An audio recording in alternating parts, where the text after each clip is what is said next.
The wind rattled the loose tin on her porch, sharp, cold, metallic, like winter knocking early. And beneath it, the steady thud of his axe rose and fell, a slow heartbeat against the storm. She hadn't asked for help. He hadn't explained why he came. But the way he looked at her cabin, it was as if he'd seen it before. As if he knew something she didn't. "You won't survive winter alone," he said.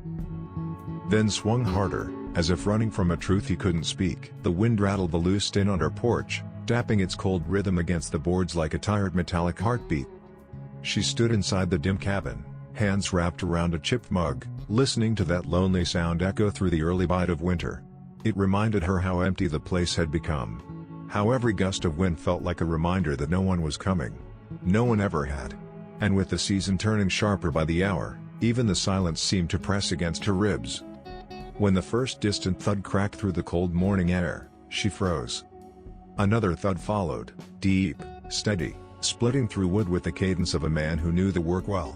She stepped toward the frosted window, breath fogging the glass as she tried to listen past the wind, past the lonely clatter of tin, past the ache in her own chest. There it was again. A slow, heavy strike. And then another. Someone was splitting wood beside her home. Uninvited. Unannounced. As if they belonged there. She opened the door, and the hinges groaned in protest against the cold. Outside stood a tall man with broad shoulders and a weathered coat, an axe rising and falling in his hands with practiced certainty. Each swing sent a sharp crack across the clearing, shards of pine scattering like little breaths of warmth in the icy air. He didn't turn when she stepped onto the porch. Didn't apologize. Didn't explain. Only the axe paused in his grip, hovering mid-air, as the wind rolled through the valley and rattled the tin above her head again. "You won't survive winter alone," he said quietly, voice rough as gravel and twice as heavy. Then he brought the axe down hard, splitting the log clean in two. She swallowed. She hadn't told him her firewood was nearly gone. Hadn't told anyone. "You don't know anything about me," she said, though even she could hear the weakness in the words. He set another log upright, jaw tightening as he positioned it. "There's knowing," he murmured. "And there's seeing." The log cracked under his next swing, the sound deep and final. She felt the cold more sharply then, not from the wind, but from whatever truth sat locked behind his eyes. When he finally set the axe aside and walked toward her, she stepped back without realizing it. He didn't follow her retreat. He only gathered an armful of split wood, boots crunching softly over frost as he approached the porch. "I'll stack it inside," he said. She hesitated. Then opened the door. And the stranger stepped into her home. The door closed behind him with a soft thump, and for a moment, the cabin held its breath. She stood near the table, arms folded tight, watching the stranger set the firewood down beside the hearth. Snow dusted his coat. Frost clung to the dark threads of his beard. When he exhaled, it rose in a pale cloud before the warmth slowly reached him. He didn't speak. Didn't look at her. Just moved, quiet, deliberate, like a man used to fitting himself into spaces that didn't belong to him. The fire crackled as he fed it a few pieces, the dry pine catching quickly. Orange light climbed the walls in thin, hesitant lines. The cold retreated inch by inch, like a wary animal. "You didn't need to come inside," she said. Her voice sounded small even to her. He nodded once, as if agreeing, but didn't turn. "Wood's no good sitting out in the frost." His tone wasn't harsh. Just factual. A statement made the same way the mountains stood or the river froze. Immutable. Beyond argument. She stepped closer to the stove and set the kettle on. The hiss of steam began almost at once, a soft protest against the cold that still clung to the room. He removed his gloves slowly, laying them near the fire. The leather was cracked and worn, patched in places by someone who'd had to make do. Someone who hadn't come from comfort. "You travel far?" she asked. He shrugged. "Far enough." She didn't like how that answer hung in the air, unfinished. Far enough for what? Far enough from whom?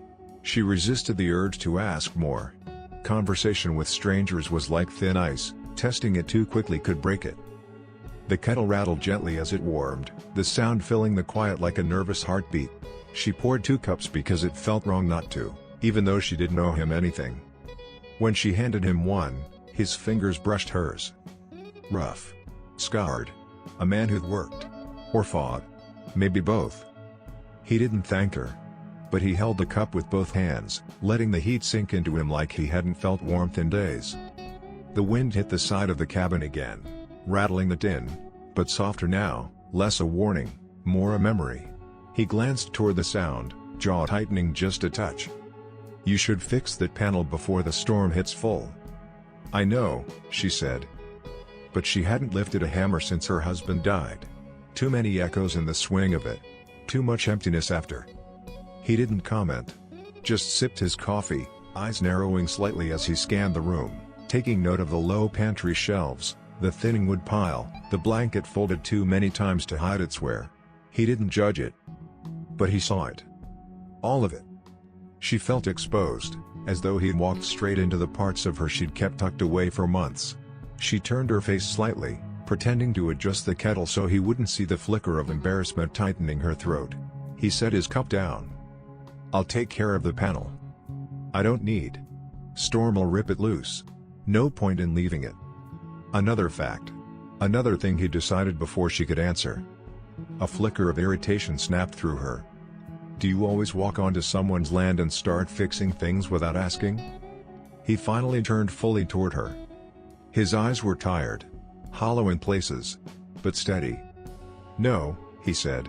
"Only when someone's alone." The words landed between them like a log thrown onto the fire, heavy, sparking, unavoidable. Before she could respond, a sudden gust slammed against the cabin wall, rattling the tin so hard it trembled. The sound echoed through the floorboards. The cold pushed in like a warning. He looked toward the sound again. "Storm's closer than I thought." She forced a breath. "Where were you before you came here?" He didn't move. Didn't answer at first. Silence stretched, thin and cold. "Passing through," he said finally. But the valley looked familiar. A strange answer. Too vague. Too careful. Too heavy to be harmless. A knot formed beneath her ribs. Familiar how? But he didn't continue. Instead, he stood, pulled his gloves back on, and headed for the door. "I'll get the panel before the wind tears at it." When the door opened, the cold rushed in, swirling snow across the floorboards before he stepped out. She shivered and crossed her arms, though she wasn't sure if it was the temperature or something else. She watched him through the window as he braced the loosened sheet of tin, hammering it down with deliberate strikes. Each blow cut through the howl of the wind, sharp, rhythmic, like the beginning of a heartbeat fighting its way back to life. Every few minutes, the wind surged, rattling the cabin, reminding her that winter pressed close and she was still one bad storm away from real trouble. That truth hadn't changed. But now, someone else was in it with her. Whether she'd asked for him or not. She moved around the cabin aimlessly at first, adjusting things that needed no adjusting. The kettle hummed.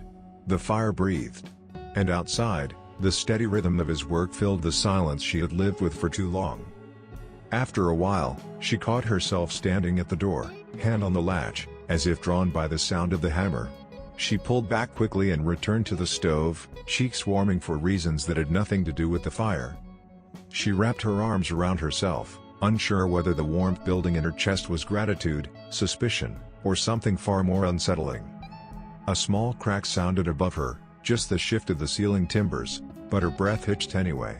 Winter brought noises that could feel like threats when one lived alone. The stranger's hammering answered each one, anchoring her nerves in a way she wasn't prepared for. She wasn't sure she liked that. When he finally stepped back inside, shaking the frost from his coat, he didn't mention what he'd fixed or expect praise for it. Snow melted in his hair. The cold unwound from his shoulders like a fading shadow. He just looked around the cabin again, assessing what needed doing next, the way a man checks the lines of a fence or the weight of a roof. Then he set another log on the fire. The flames climbed eagerly, stretching toward the ceiling as if grateful for the fuel. She watched him quietly. For the first time since her husband's death, the room felt less empty. The air didn't echo as sharply. The silence didn't bite. It settled around them instead, warm, cautious, like a stray animal testing the edge of a hand. He removed his coat and placed it by the door, careful not to track too much snow across the floor. She noticed he did that with everything, his movements precise, practiced, as though he'd lived in this cabin before. Or one just like it. Or many of them, scattered along miles of solitude. Something in her tightened at the thought. He repairs her steps, brings in her firewood, moves with the practiced ease of a man who knows this place too well. She sensed gratitude in his silence, but also guilt, like every act of kindness was repayment for a debt she never knew she was owed. He stood near the fire, warming his hands. The glow lit the edges of his face, softening the harsh lines winter had carved into him. She stepped closer without meaning to. The warmth between them rose like steam. He didn't speak. Neither did she. Outside, the wind carried another long, low howl across the valley. But inside, something thawed. Something small. Something stubborn. And for once, she didn't push it away. The morning began quieter than she expected. No wind. No rattling tin. Only the faint pop of cooling embers in the hearth and the soft shuffle of the stranger moving around her kitchen like he'd lived there half his life. She blinked the sleep from her eyes as she stepped into the room. He was already stoking the fire, coaxing it back to life with the patience of someone who understood the language of wood and flame. "You're up early," she said. "Storm's not done," he replied, nodding toward the window. Frost clung to the glass in delicate branches, the outside world buried under white silence. Inside, warmth pooled slowly, gathering around the stove first, then stretching across the floorboards like a cautious guest. He didn't ask permission before reaching for her empty kettle. He filled it, set it over the flame, moved as though he knew where everything belonged. It should have bothered her. It did, a little. But it also steadied her in a way she couldn't explain. When he reached for a tin of coffee grounds, he paused. "You mind?" She hesitated. Then shook her head. He nodded once, as though relieved, and went back to work. The gentle rattle of the spoon against the metal tin filled the quiet, soft but grounding. The scent of brewing coffee soon drifted through the room. Warm. Familiar. The kind of smell that made a cabin feel like a home again. Still, she kept a close eye on him. A stranger with quiet hands and a strange familiarity was still a stranger. He noticed her watching and didn't flinch. "Storm shut down the pass," he said. "I'll stay out of your way till it clears." A simple offer. Reasonable. But the way he said it, calm, certain, made it sound like a promise he'd already committed to. She sat at the table, fingers tapping lightly against the wood. "How long will it last?" He poured 2 cups. "A day. Maybe 2. 2 days with him under her roof. 2 days of shared silence and shared warmth. 2 days with a man who carried ghosts behind his eyes." He handed her a cup. Their fingers brushed again. She felt the heat before she felt the contact. They ate breakfast in near silence. The only sounds were the clink of utensils, the soft rolling boil of the kettle, and the low hum of the wind trying to push its way back into the world. Midway through the meal, he paused. "You've lived here long?" "4 years," she said. "Moved after." She didn't finish. He didn't push. Only nodded and returned to eating. But she saw the way he studied her, quietly, respectfully, as though trying to piece together a story he didn't have the right to ask for. A faint tremor shook the cabin walls then. The wind was rising again. A reminder. A warning. The tin panel he'd hammered down held firm this time, but the sound of the gale crawling across the roof sent a shiver down her spine. He noticed. "You're safe in here," he said. He didn't say it like a reassurance. He said it like a vow. She looked away, uncertain how to answer. By midday, the storm had softened. Enough light filtered through the window for her to begin her daily tasks. She moved to the pantry, reaching for jars on high shelves. He stepped beside her without being asked, holding the ladder steady. A simple act. But thoughtful. Instinctive. "You don't have to do that," she said. "I know." He didn't move. Didn't let go. When she descended, he offered his hand. She didn't take it. But she didn't tell him to leave either. After chores, they settled into a quiet rhythm, him tending the fire and mending a worn hinge on her cabinet door, her sweeping the floor and checking her dwindling stores. Every so often, he looked out the window. Not at the storm. At the valley below. As if expecting someone. As if someone might be looking for him. She noticed every glance. Every pause. Every time his shoulders stiffened at a distant noise. A branch falling. A soft crack of ice shifting. A crow calling out across the snow. At dusk, the wind returned with a sharp howl, rattling the chimney and making the cabin creak. She flinched. He stood instantly, instincts coiled tight. "Just the wind," she murmured. "Not always," he said. And there it was. The tension beneath his calm. The threat he carried with him like a shadow he couldn't shake. When night fell and the cabin warmed again, he lit the lanterns while she laid out a simple supper. The warm glow softened the corners of the room, pushing the darkness back. They ate quietly, the storm humming outside like a restless animal. When she gathered the plates, he stood abruptly. "I'll take care of that." "You don't have to." "I know." But he washed them anyway, sleeves rolled up, hands steady in the warm water. She watched him from across the room. Not trusting him. But not fearing him either. The storm roared again, shaking the tin once more. She stiffened. He looked toward the door. "No one's coming through that weather," he said. But he didn't sound convinced. When she finally retired to her small bedroom, he stayed in the main room, settling himself near the fire. He didn't ask for blankets. Didn't ask for comfort. She listened from behind her door as the cabin creaked, as the wind howled, as the stranger moved softly, adjusting logs and tending flames with the patience of a man who had practiced watching over long nights. Warmth slowly spread through the cabin. She felt it even in her small room. For the first time in a long time. She didn't feel entirely alone. He woke before dawn, as if the cold itself had a calendar and he read it by instinct. The embers still glowed from the night before, low and watchful, throwing soft orange light against the ceiling beams. She lay a few feet away, wrapped in blankets, breath shallow and regular. The room smelled of wood smoke and coffee gone cold. Outside, the morning was a hard white hush. He moved to the window, fingertips trailing a thin line of heat along the glass. Frost webbed the panes like spider lace. He watched the valley, watching for a shape his eyes kept insisting should be there. She stirred and sat up. Her hair was a small halo in the lantern light. She watched him watch the world. "You awake?" she asked, voice small. "A while," he said. He brought the kettle back to life, the hiss and crackle a small bright noise against the heavy silence. The sound filled the room and pushed the cold back 2 steps, 3. Heat gathered like a promise. He set 2 cups on the table with a care that made even that small clink sound like a deliberate word. She took hers with both hands. Heat warmed her palms all the way to the bones. For a while they shared silence wrapped in the noise of the stove. The world outside was a muffled drum. Inside, movement had gentle edges. He studied the mantel. Old photographs, a wedding portrait faded at the corners. He lingered over the photograph as if it summoned a name. His jaw tightened. He put the cup down a little too hard. A far-off shout sliced through the valley, one quick, brittle sound, then nothing. The shout turned the cabin air thin. He looked up.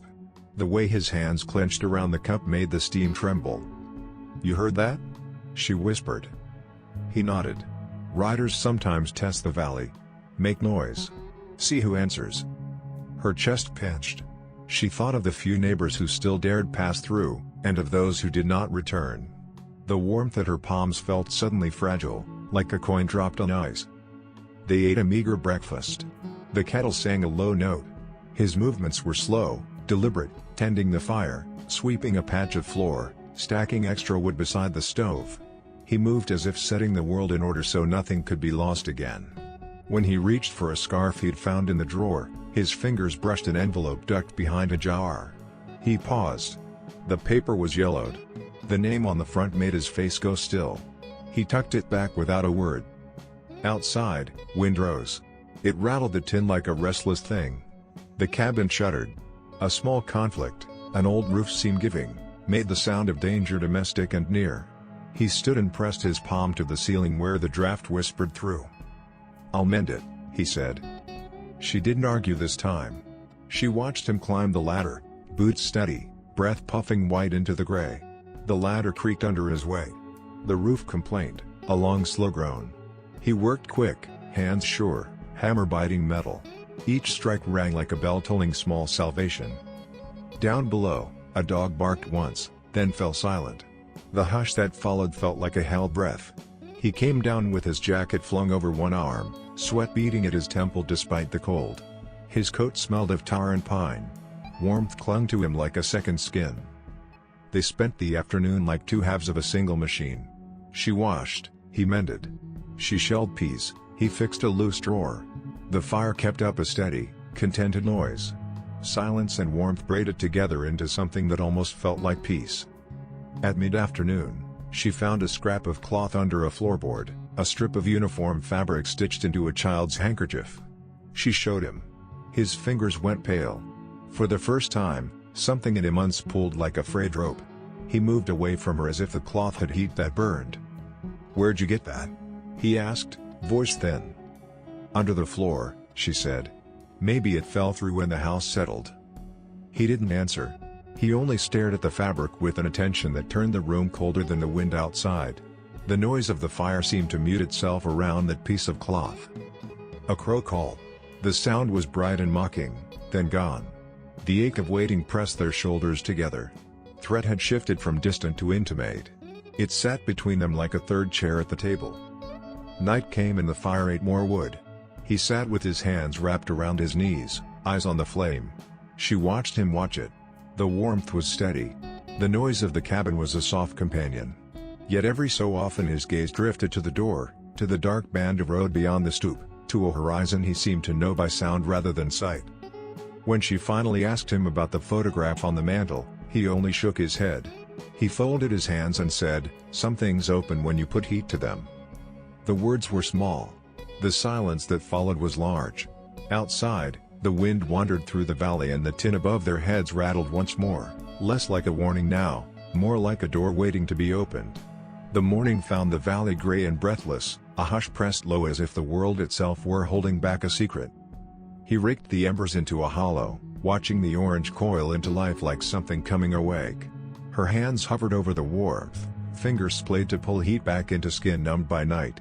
The warmth rose slowly, shy at first, then certain, stretching its way into the spaces winter had taken. Outside, the snow held its shape, perfect and indifferent.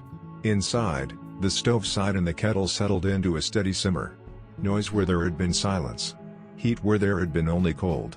The two of them moved inside that fragile shift like travelers stepping onto half-frozen ice. He moved through the cabin with slow certainty, checking the windows, the latch on the door, the way the wind pushed at the eaves. Each small touch was a careful question asked to the house. The house answered with little creaks, private as a cough. She watched him, measuring the space between their bodies. Something in his shoulders flexed when the doorframe shivered. He didn't speak about it. He just tightened his hands on the broom and swept. His movements were quiet, but they were not casual. There was purpose in the way he watched the walls breathe, the way his jaw set each time the wind found a weak seam. She tried to focus on the kettle as it began its soft rattle. Tried to pretend the morning was ordinary.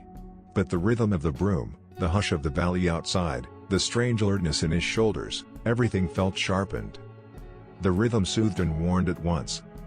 A faint shift outdoors, the whisper of snow rolling off a branch, made him pause mid-step. His eyes drifted to the window. Her pulse picked up, as if his attention had pulled hers along. She set 2 cups on the table, letting the soft clink echo through the room. A small sound, but in the quiet it felt like something dropped into deep water.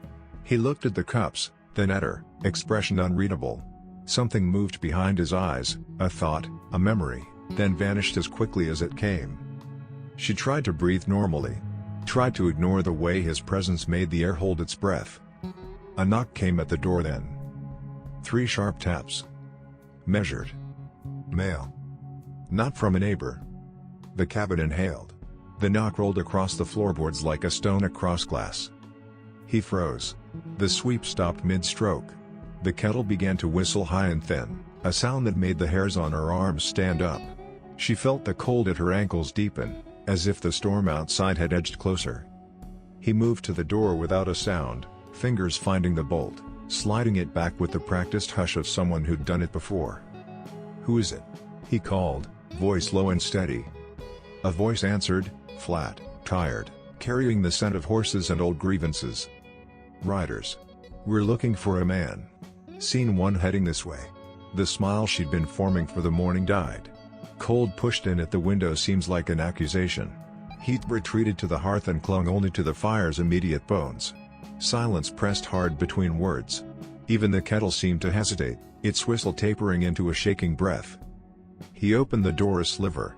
Snow breathed into the room and left a sharp cold on the threshold. A rider loomed in the doorway, cap drawn low, eyes like flint. Behind him, silhouettes huddled like a question. Noise outside. Quiet inside.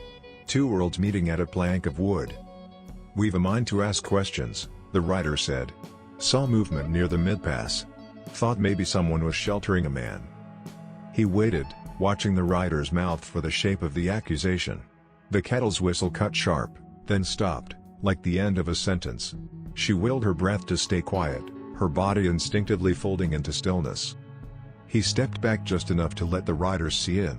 He did not invite them. He did not bar them. "You can come in," he said, and the words were not an offer. They were an assessment. They entered like winter itself, practical, unromantic, full of shadow. Their boots left small hollows on the floorboards. The air shifted, warmth pushed aside to make room for voices that smelled of leather and old law. Snow melted from their coats and dripped onto the rug, small dark spots spreading like ink. The rider's leader looked around, then his gaze snagged on the mantel. His fingers twitched as if recognizing something he had no right to. His boots creaked as he turned, the weight of his stare sweeping across the small space. "You alone here?" he asked the woman, tone tight as a snapped rope. She nodded, voice small. She felt the room thin. The stove's glow seemed suddenly too weak for what was coming. She wrapped her shawl tighter, hiding the tremor in her hands. The rider's eyes cut to the stranger by the hearth. He regarded him like a map, tracing old paths. "One of you visitors?" the leader pressed. The stranger kept his chin level. The heat from the stove warmed his face, but his eyes were cold. "No." A quick exchange followed then, short, barbed. Horses stamped beyond the threshold. A boot scuffed the rug. The rider's talk was a series of hints, bounty, debts, old scores. Names dropped like pebbles. The air filled with them. Their sound made the kettle rattle where it sat. The cabin's noise rose and fell like a tide. Microtension pulsed, sharp as a paper cut. The leader leaned close to the stranger. For a second, everyone in the room could see the tiny detail that changed the shape of the man, an old scar at the base of his thumb, pale as bone. Recognition flickered across the leader's face and died into something harder. "We're tracking him," the rider said quietly. "You match the description." Heat suffocated. Silence opened. The fire's small tongue shrank as if blushing. She could hear her own breath as loudly as a bell. Her pulse thudded, uneven, matching the faint trembling of the window glass. He stepped forward then, closing the space between them like a hinge shutting. His voice was low enough that only they could hear. "You look elsewhere," he said. "This house isn't part of your trail." The leader's jaw worked. He smiled without humor. "Trails don't always care for fences." The words fell like iron. The rider shifted, the room breathing in the tension like a living thing. A horse outside nicked at the door, hooves clattering, a metallic reminder of the road beyond. The stranger's hand hovered near his waist, where nothing showed but the lean of his hip. The rider's boot dug into the floor. Threat had moved from rumor to presence. Outside, wind swept the valley like a hand raking the earth. Inside, the cabin held its answer: two people, a fire, and the long shadow of a past that refused to stay buried. The silence that followed was sharp enough to cut. The riders left, but their absence felt heavier than their presence. He bolted the door behind them, slow and deliberate, the metal sliding into place with a scrape that made her stomach tighten. The cabin settled back into silence, but not the gentle kind. This silence had teeth. He moved to the window, pulling the curtain back just enough to see the valley. Tracks cut through the snow, fresh, deep, purposeful. The riders had not wandered. They had hunted. She stood behind him, arms wrapped around herself. "Do you know them?" "No," he said. But he didn't sound like a man telling the truth. He stepped away from the window and paced once across the floor, boots thudding lightly. The fire crackled, throwing up sparks like tiny warnings. Heat clung to the hearth but couldn't reach the far corners of the room. Cold lingered like a forgotten debt. "You should pack food," he murmured. "Keep it ready." Her pulse spiked. "Are you leaving?" He shook his head. "Not yet. Not yet." 2 words with a weight that bent the air around them. The wind rose outside, scraping across the tin with long metallic claws. The roof shifted with a low groan. Noise swarmed. Heat smothered. The room felt too small for the fear forming in its seams. He checked the rifle leaning by the door, her husband's old piece, oiled but rarely fired. He worked the lever with a practiced hand, the click loud enough to echo in the hollow between them.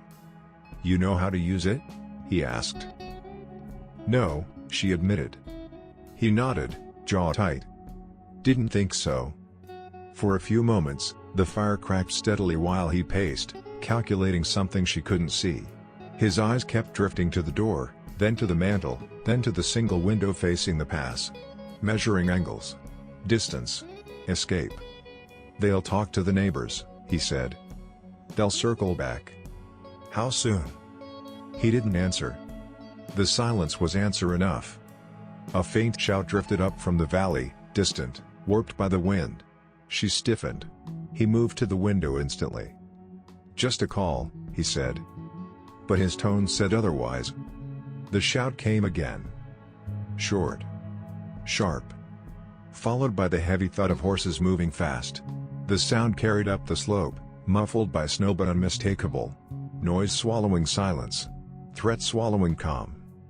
"They're checking cabins one by one," he said. "They'll reach us before nightfall." He turned from the window and met her eyes fully for the first time. "You need to stay behind me when they do." Fear prickled up her spine. "What will you do?" "Whatever I have to." He grabbed his coat, then stopped mid-motion. Something outside had changed. The horses had gone quiet. The riders were close, too close for hooves to crunch loudly. He killed the lanterns, plunging the room into a dim orange flicker from the stove. Shadows grew long, bending across the walls like reaching fingers. The warmth clung desperately to the center of the room while the cold pressed in from the edges. "Stay low," he whispered. Bootsteps crunched outside, slow, deliberate, circling the house. Snow shifted under weight. Someone dragged a gloved hand along the siding, wood scraping under their touch. The riders were listening. Looking for movement. Testing the silence of the house like predators sniffing for breath behind a door. He moved to the corner, eyes locked on the shadow under the doorframe. One step. Another. The boots outside stopped just beneath the porch. A fist slammed against the door, hard enough to rattle the hinges. "Open up," a voice barked. "We've got more questions." She covered her mouth to keep the sound of her breathing trapped behind her fingers. He didn't flinch. Didn't blink. He stood rooted, coiled, ready. The rider banged again, harder. Then a low conversation outside, muffled words she couldn't make out, followed by a bark of laughter that chilled her more than the wind ever had. The riders mounted up. Horses grunted. Hooves cracked over ice. Then they moved off, slowly, like men who weren't done. Men circling prey. He exhaled, slow and shaking. "They'll be back," he said. "And next time, they won't knock." She sank onto the bench, the heat of the stove warming her spine, her hands trembling uncontrollably. The cabin felt like a lantern in a storm, warm inside, doomed outside. He knelt by the fire, adding wood with steady hands. "We have until sundown," he said. "Maybe less." A long gust pushed against the walls, the tin rattling above like a dying bell. Silence fell between them again, heavy, fragile. Then he said the words she feared most. "They know me." The noise of the wind answered for her, rising in a long, cold wail that filled the valley. The storm eased by morning, but the quiet it left behind felt sharpened, as if the world were listening.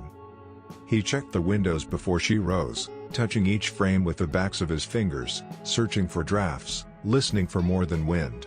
The stove crackled, but even the fire sounded tense, its warmth thin and hesitant. She watched him from the table, hands wrapped around the cup that had gone cold. "You didn't sleep," she murmured. He didn't answer. He just lowered the curtain an inch and studied the tree line, where snow hung heavy on the branches and shadows moved like thoughts he didn't want to name. "They'll come at dusk," he said finally. "That's how they work. They know light favors the one inside." Her stomach tightened. The cabin suddenly felt too small, too breakable. The walls that once kept out winter now seemed like little more than stitched cloth. He paced once. Twice. His boots left soft sounds on the floor, the rhythm uneven, like a man calculating a future he wished he didn't understand so well. The kettle hissed on the stove. A small, comforting noise. A reminder that warmth still existed. But he didn't hear it. He was listening to the valley. She stepped closer. "You said they know you. Tell me what that means." He braced his hands on the table, the wood creaking under the strain. "It means they won't leave until they get what they came for." "And what is that?" He hesitated. The silence deepened. Even the fire paused, its crackle turning into a low pop before falling quiet again. "They want me to pay for things I walked away from," he said. "And they don't care who else they hurt doing it." A cold draft slipped through the wall seam then, brushing past her ankles like a warning. She pulled her shawl tighter. "What did you do?" she whispered. He didn't answer. His silence was an admission. Outside, snow slid from the cabin roof in a heavy sheet, striking the ground with a dull thud, loud enough to startle her, soft enough to remind them both that the world was shifting around them. He straightened, jaw squared. "You should leave. Go to the Miller place. It's farther from the pass." She shook her head. "The Millers moved south last spring. There's no one there."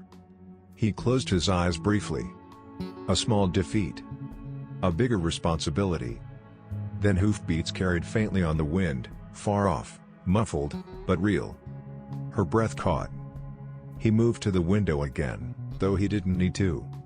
He knew the sound. "They're circling," he said. "Testing how close they can get without being seen." The warmth of the stove now felt trapped, as if pressed into a shrinking pocket between two walls of cold. She took a shaky step toward him. "What do they want with you?" His gaze stayed on the horizon. "I left their outfit," he said. "Walked away after things went bad. After we hurt people who didn't deserve it." A long silence. Then he added, voice rough. "And they don't let men walk away." The truth settled in the room like smoke, visible, unavoidable, stinging the eyes. She pressed her fingers to her mouth. "You should go. Lead them away from here." For the first time, he looked at her fully. Not with fear. With something like refusal. "I'm not running," he said. "Not again." Noise rose suddenly from outside, a branch snapping under weight, sharp as a gunshot. She jumped. He didn't. "They're close," he said. "Closer than they were last night?" He reached for the rifle. Checked the chamber. Then set it down again. Slowly. "You won't be safe if I fight in here," he said. "I need to draw them off." "No." Her voice broke. "They'll kill you." His expression didn't change. "Better me than you." A gust of wind hammered the wall then, rattling the tin with a long metallic shiver. The noise scraped through the cabin like a blade. She grabbed his arm. "Don't go out there." His eyes softened for a fraction of a second. "Then stay behind me when they come." Her breath hitched. "You said fighting here puts me in danger." "It does." "Then what do we do?" He opened his mouth, but the answer never came. A new sound cut through the morning. Hooves. Not distant. Not muffled. Right outside. Snow crunched. Leather creaked. Men murmured low, their voices sharp enough to pierce the window glass. He grabbed her shoulder and guided her behind the table. "Stay down." "Are they?" "Yes."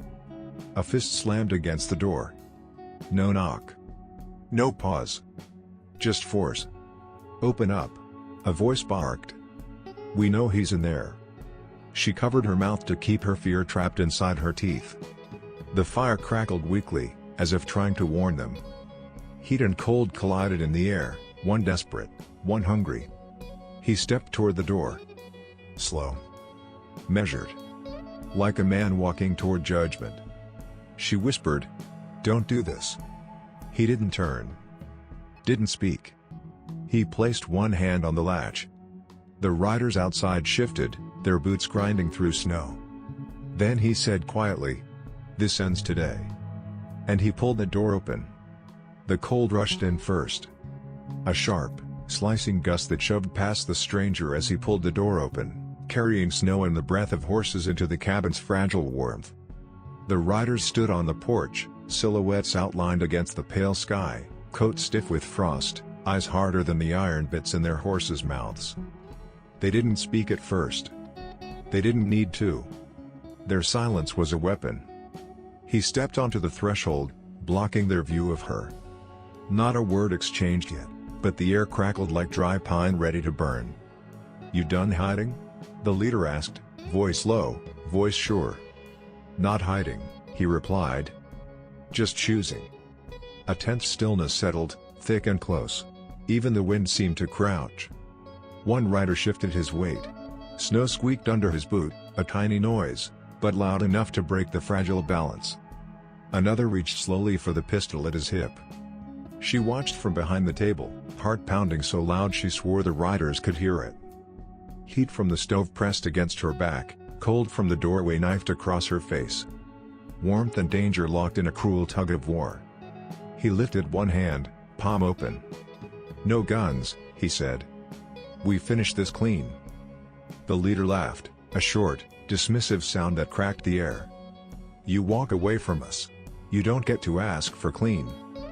He stepped forward, just enough to force the riders onto the defensive. "Let the woman be." "That depends," the leader replied. "You got anything worth trading for her safety?"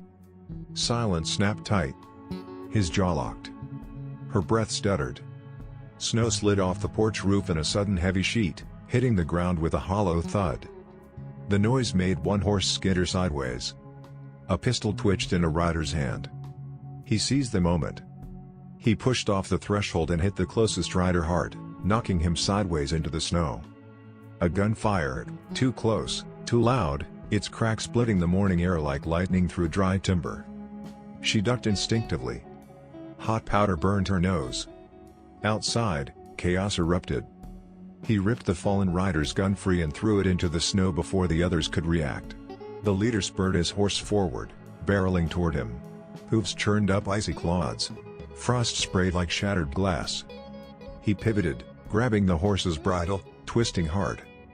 The animal reared, shrieking, the sound echoing off the cabin walls. Noise exploded, shouts, hooves, wind, metal. The leader fell, hitting the ground with a bone-heavy thumb. A second rider dismounted, gun raised.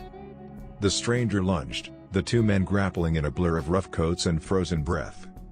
She ran to the doorway without thinking. Heat fled her, cold swallowed her whole. "Stop," she cried. No one listened. He overpowered the rider, slamming him into the snow, knee pressing into his chest. But another rider approached from the flank, lifting his rifle, lining up the shot. She saw it before he did. Her voice cracked the air. "Behind you." He spun. Too late. The rifle fired. Noise. A brutal, ringing noise that tore through the cold morning. The bullet grazed his shoulder, ripping cloth, drawing a dark bloom against the snow. He staggered but didn't fall. Didn't even hesitate. He charged the rifleman, grabbed the barrel, and wrenched it free with raw fury. The man fell backward, landing hard, breath exploding in a white cloud. For a moment, no one moved. Even the wind seemed stunned. He stood bleeding, chest rising and falling, eyes bright with something fierce and final. The riders stared at him with a mix of fear and calculation. "This ends now," he said. "Walk away." The leader struggled to his feet, wiping blood from his lip. "You think we came this far to walk away?" His smile was cold. "Then choose how you die." The leader spat into the snow. "Boys." Another shot fired, too close, too loud. She screamed. He dove sideways, the bullet splitting the air where he'd stood. He rolled, grabbed the fallen rifle, and fired once, just once. The shot hit the snow at the leader's feet, sending up a plume of ice. A warning.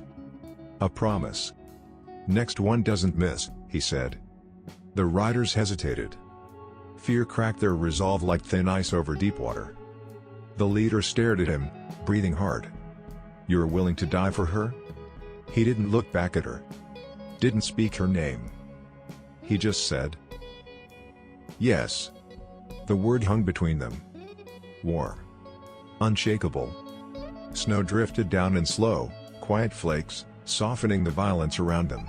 The horses shifted nervously, picking up on something the man couldn't hide anymore. The leader finally raised a hand. "Mount up." The riders obeyed, glancing back only once. Fear. Frustration. Unfinished business. As they rode away, their hoofbeats faded into the valley, swallowed by the winter wind. Noise gave way to silence. Cold gave way to the stove's faint warmth drifting from the cabin door. He leaned against the porch post, blood dripping slow and steady into the snow. She rushed to him, hands trembling. "You're hurt." He shook his head. "It's nothing." But his knees buckled. She caught him. Held him upright. Inside, the fire cracked softly, a warm, stubborn heartbeat against the cold world outside. He looked at her then, really looked, eyes softening like ice breaking under sunlight.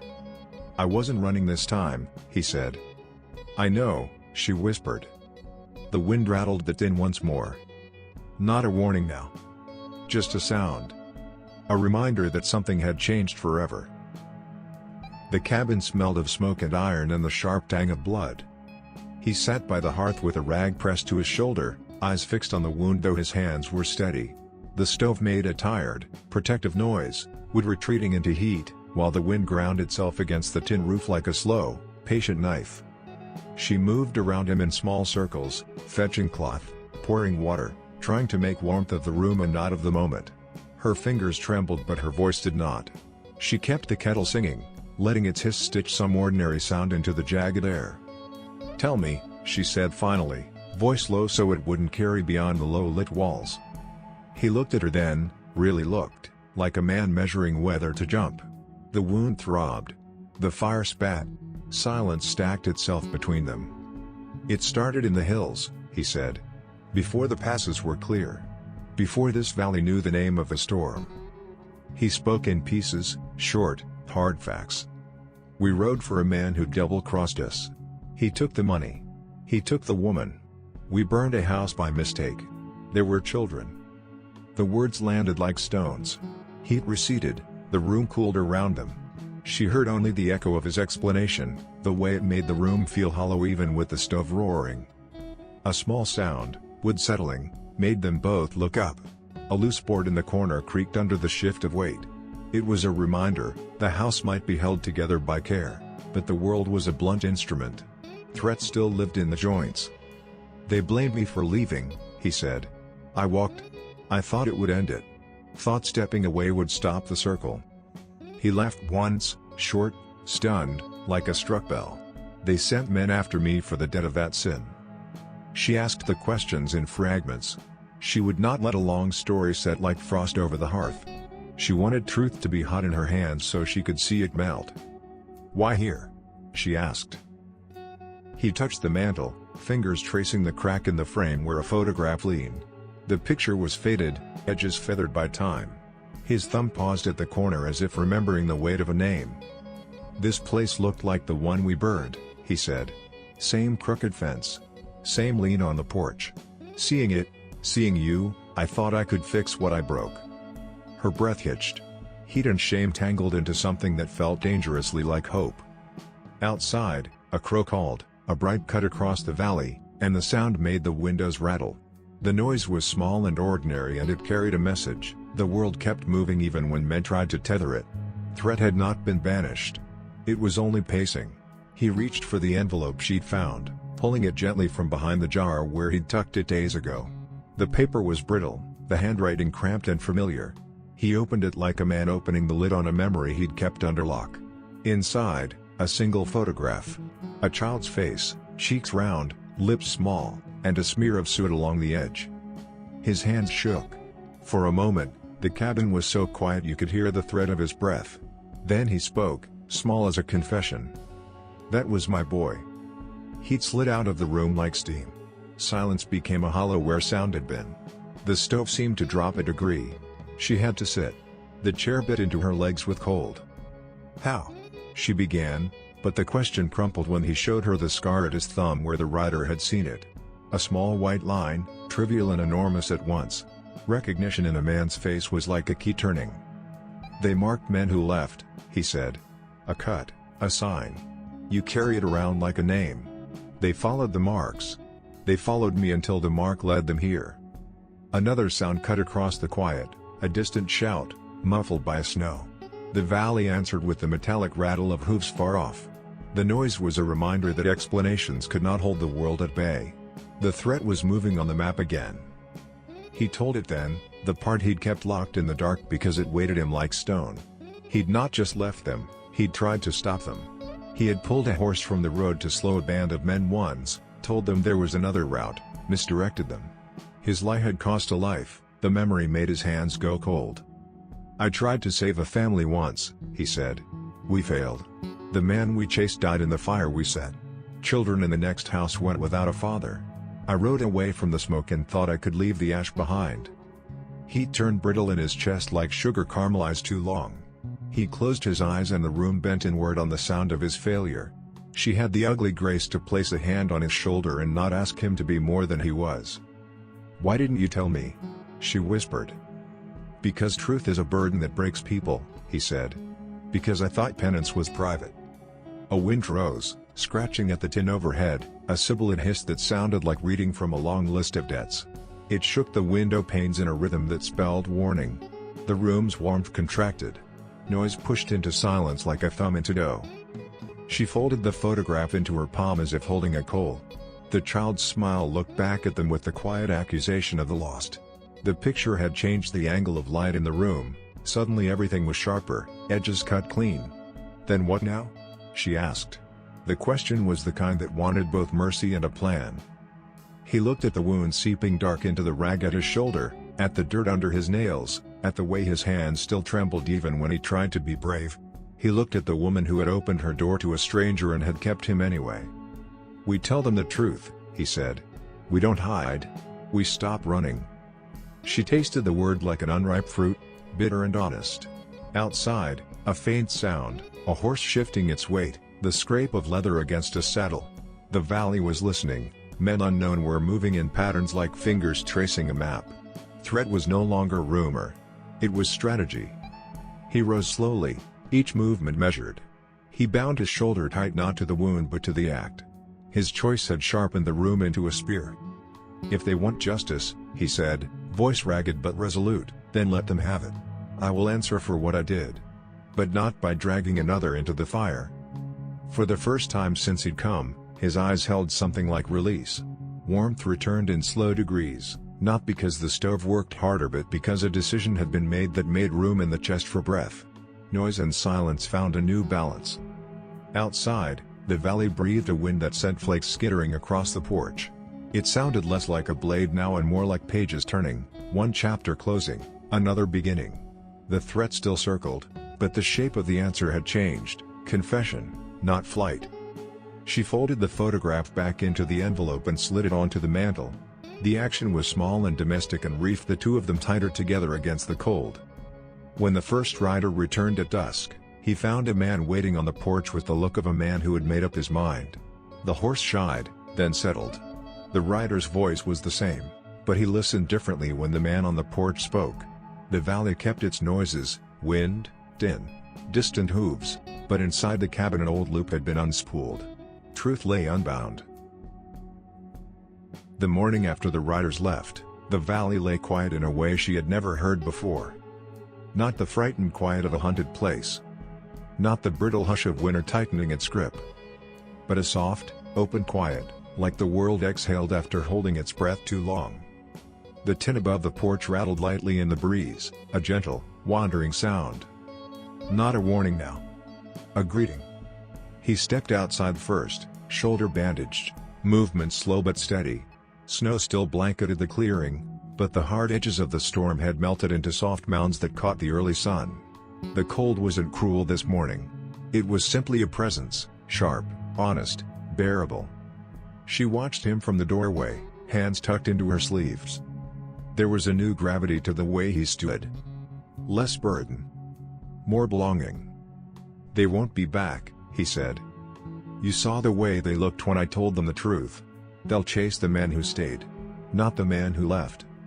She stepped onto the porch beside him, boots sinking lightly into the drift. "That doesn't mean danger's gone." He nodded. "It means it's changed." A crow swept low across the clearing, leaving the sound of wings skating on the cold air. He watched it fade into the trees and breathed, slow and quiet, as if tasting the simple fact of being alive. Inside, the stove hummed gently, a warm pulse calling them back in. He didn't move yet. Neither did she. The cold nipped at her fingers. He saw it. And without thinking, he offered his hand. She didn't take it. Not immediately. Old habits held her still. But something tender and unnamed pushed past the hesitation. She slipped her hand into his. Warmth climbed her arm, surprising and welcome. Not just physical warmth, something steadier. Something human. They went back inside together. The cabin felt different now. Not safer. Not yet. But fuller. Alive in a new way. He sat at the table, rolling his shoulder, wincing as the wound tugged. "You should rest," she said. "I will." He smiled faintly. "But the roof seam needs securing, and your woodpile won't last a week." She shook her head. "For once, let something wait." He chuckled under his breath, a sound small and fragile, but real. Noise that didn't threaten. Noise that warmed. She poured coffee into 2 cups. The steam rose slowly, curling toward the rafters in soft spirals. They drank in silence. A companionable silence, not the strained kind that had hung between them days before. But micro-tensions still lingered underneath. Unspoken questions.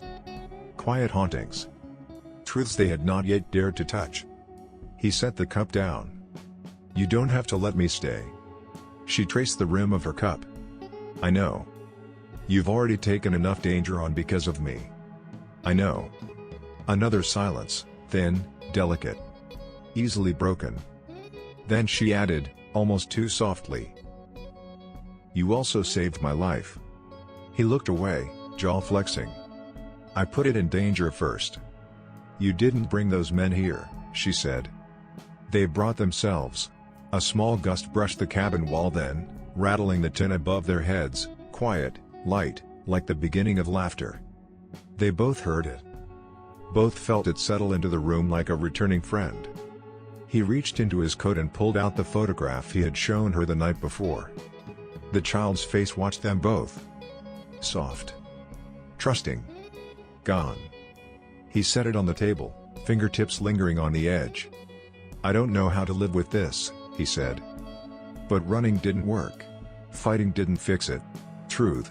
Maybe truth can make room for something new. She studied the boy's eyes. Then his father's hands. Then the way grief bent his posture, as if he carried the memory like a second spine. "We build something," she said. "Not to erase him. To honor him." He swallowed hard. The fire popped softly behind them. Warmth swelled. Cold shrank back. She gathered the dishes, letting the clink of porcelain break the heaviness. He stood to help, even though it made him wince. She didn't stop him. Shared work steadied the room. Noise knitted them closer. Later, they stepped outside to check the line of the fence. Snow crunched under their boots in a steady rhythm. He tested each post, making small adjustments. She followed, brushing frost from railings. A distant echo rolled through the valley, then, hooves or maybe just shifting ice. Both of them paused. Their bodies went still. The moment stretched tight. But the sound faded. Just the land changing shape with the morning. He exhaled. "So much of my life has been running from the past," he said. "I keep forgetting the future needs building." She touched the fence rail beside him. "You're not building alone." The words surprised even her. But saying them felt right. Like stepping into sunlight after too many years indoors. They worked until noon, then returned to the cabin where the stove hummed, a warm, busy sound. The tin above the porch rattled again, light and musical. She didn't flinch this time. He didn't tense. It was just sound. A good sound. A sound with room for the future. As he sat near the fire, she handed him fresh bandages and a new shirt she'd sewn from leftover cloth. "You'll stay a while," she said. It wasn't a question. He looked at the flames, then at her, then at the photograph on the mantel. "I'll stay," he said quietly. "Not because I should. Because I want to." Snow began to fall outside, slow, soft flakes drifting like feathers. The cabin glowed against the fading light. Warmth swelling outward. He leaned back, letting the crackle of the fire fill the room. The tin rattled once more, bright and clear. "It doesn't sound lonely anymore," she said. "No," he answered.